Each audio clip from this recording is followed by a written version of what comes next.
Ótimo. Então, vamos lá. Om Namo Bhagavate Vasudevaya. Om Namo Bhagavate Vasudevaya. Om Namo Bhagavate Vasudevaya.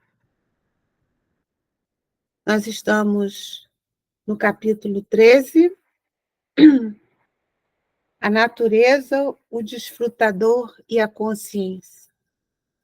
E hoje nós vamos ler os versos 5, 6 e 7. Vou ler em sânscrito. Verso 5.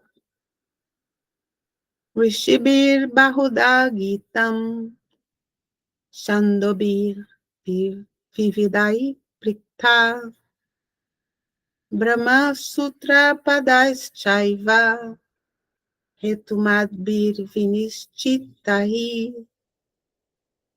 Versos 6 e 7.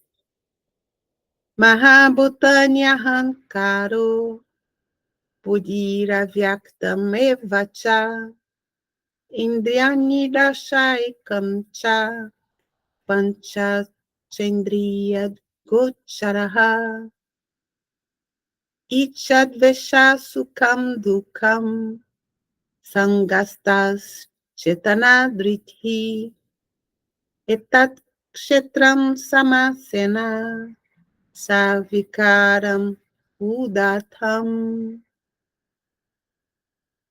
Tradução, verso 5. Em vários textos védicos, diversos sábios descrevem este conhecimento sobre o campo de atividades e o conhecedor das atividades. O Vedanta Sutra o apresenta de maneira especial, ao fazer um extenso raciocínio sobre a causa e o efeito. Versos 6 e 7.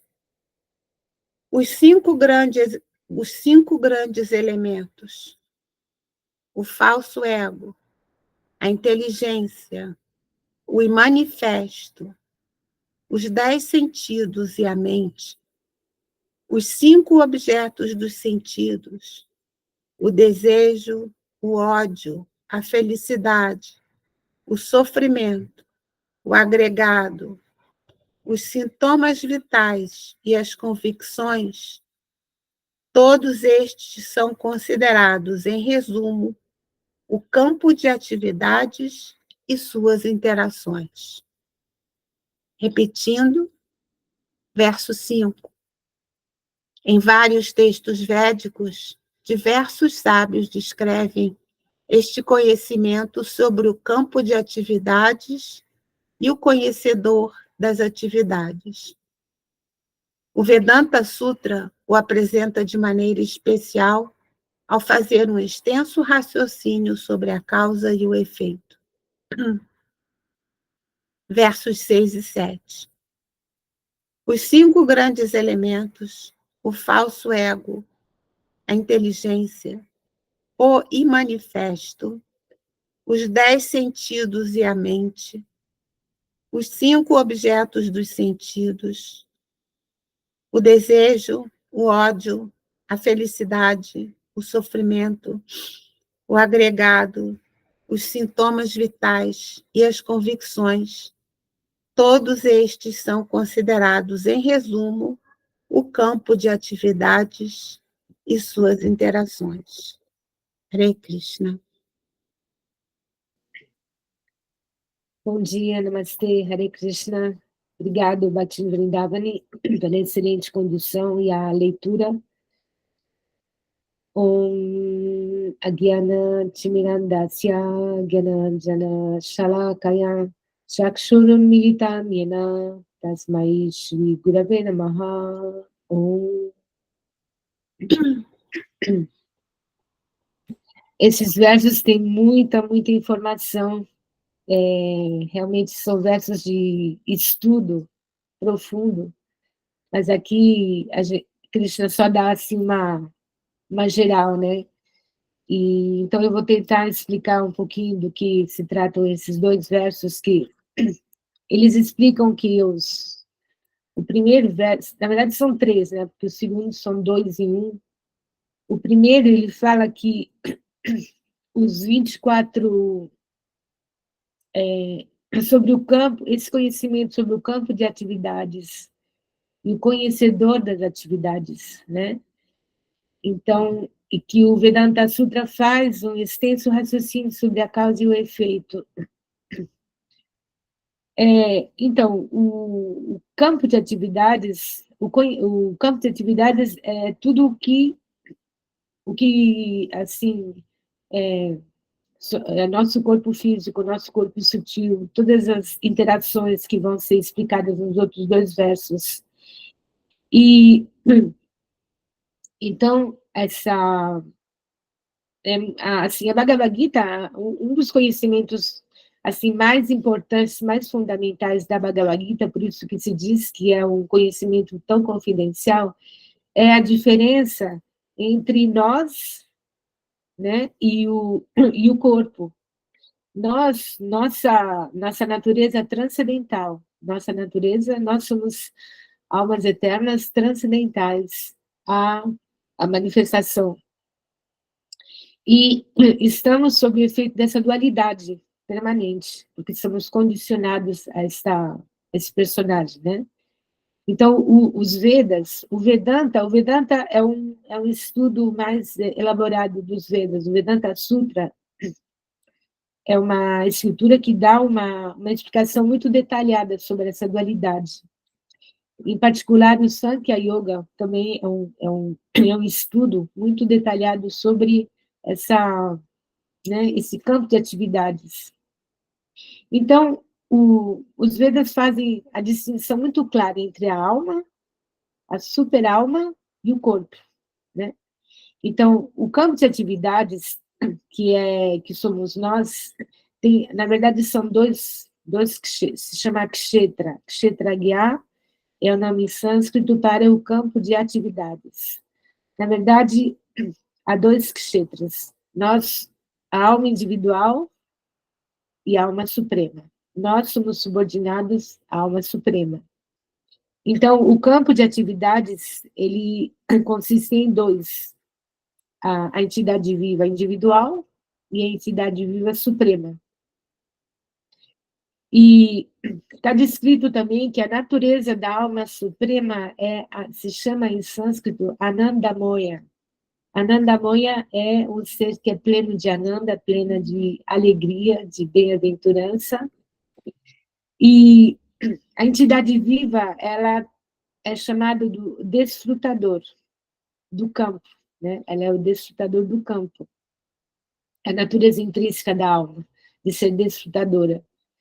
Mas, se a entidade viva, ela decide desfrutar em harmonia com essa Anandamoya, ou alma suprema, então ela se torna perfeita.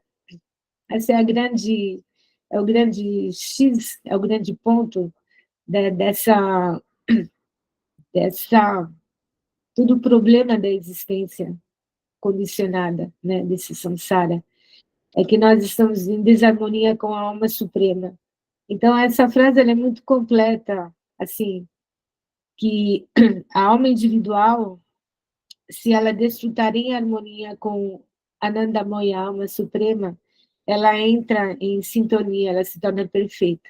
E esse é o objetivo todo o caminho do yoga, dos Vedas, da Bhakti Yoga, alcançar essa perfeição. Então, voltando à análise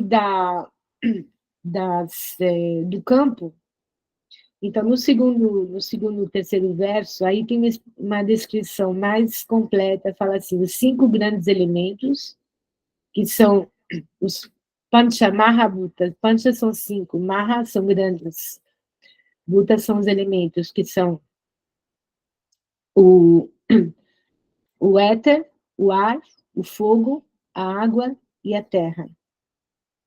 Depois tem o falso ego, ou Ahankara, a inteligência, os 10 sentidos e a mente. Os 10 sentidos minha mente e os 5 objetos dos sentidos.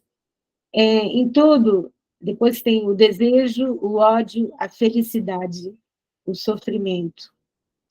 Então, todos esses elementos vão formar o campo de atividades. Eles são em número de 24 elementos.